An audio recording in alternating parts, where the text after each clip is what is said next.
আসসালামু আলাইকুম। আজকে আপনাদের সাথে আমি শেয়ার করছি বিলুপ্ত প্রায় একটি রেসিপি, যেটাকে বলি আমরা আলুর দম। আলুর দম মশলা কম আমার খুবই পছন্দের একটা খাবার। আপনারা সবাই বাসায় রান্না করবেন। কেমন আছেন সবাই, সেটা তো শুরুতে জিজ্ঞেস করা হলো না।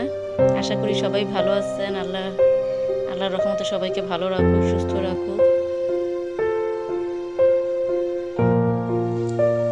আমি আলুটাকে সিদ্ধ করে ছিলে নিয়েছি, ছোট ছোট আলুর সাইজগুলো আমি নিয়েছি।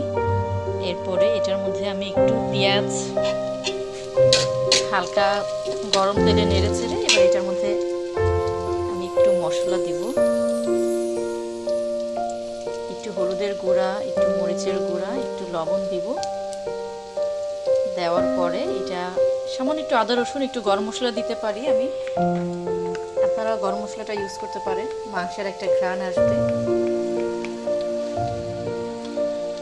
তারপরে এর মধ্যে সব কিছু দেওয়ার পরে আমি যখন ভালো মতো কষাই নেওয়ার পরে আলুটা দিব।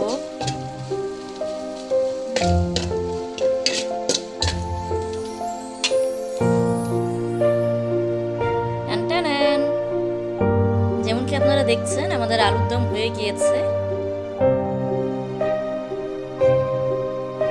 আমার কাছে তো খুবই সুস্বাদু লাগছে, নিশ্চয়ই আপনাদেরও ভালো লাগতেছে। কমেন্টসে জানাবেন প্লিজ কেমন হয়েছে।